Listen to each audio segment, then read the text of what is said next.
Rock the School Bells 2010. Rock the School Bells. Rock the School Bells.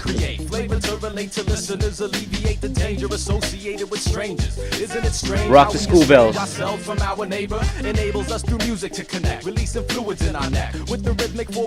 Rock the School Bells. Indeed, as we succeed, the pioneers, may we give back all that we've been taking through the years. I believe Rock the School Bells. to be the truth, nurturing the seed planted in the fertile youth. The Rock the poetry School Bells. From the branches, either fruit, pluck the most succulent to suck upon the juice. So what's up with you? Frequently they ask, been hibernating right until the Yo, this last is your day. boy Supernatural, and I want y'all to know every time, all the time, continue rocking the school bells because the school bells need to be rocked. You understand? Salute.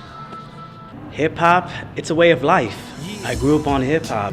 Hip hop is my culture, is how I express myself, how I dress, what unites my friends. It's a being, it's a sense of self. It's a certain art form that can, through collaborative efforts, can take a form of many different things. Like you use music, some people use dance, it could be words, spoken word. Hip hop to me, it's a lifestyle, it's my creative outlet, it's how I express myself, it's a culture, it's breakdancing, it's graffiti, it's MCing, it's knowledge, it's this whole melting pot of urban ghetto lifestyle. Hip hop, I mean, the first thing that comes to mind is self-expression through dance, through art.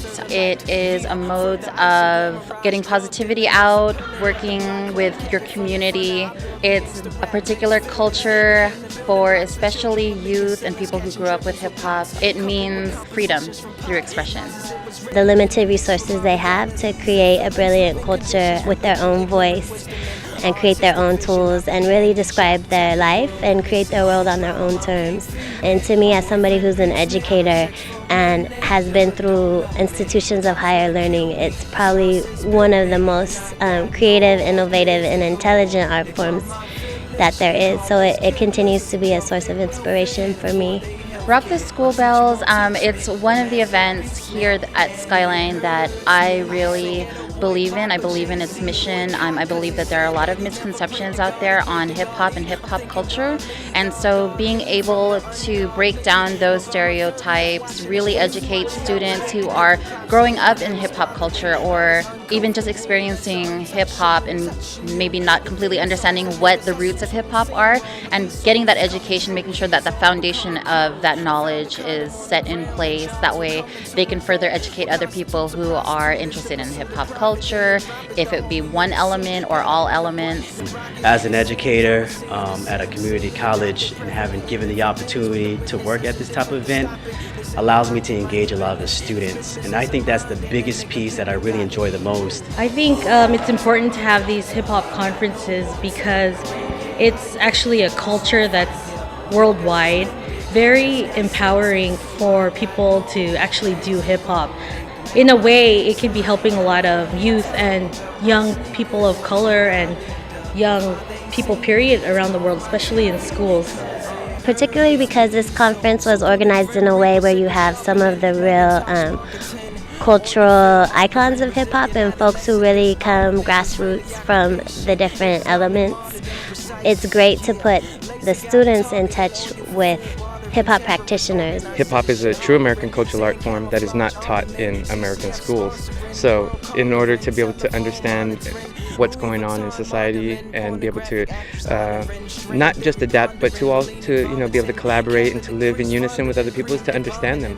So for the students, it's very important because we're breaking down the terminologies, we're breaking down the elements, we're breaking down the entire culture from the political standpoints to women and men and all the different things that, issues and things that we deal with. Any conference of any form is usually a reaching out, if you will, to help find more collaborative minds to bridge gaps that otherwise the people would never have a voice. So it's important that we keep these conferences going as best we can.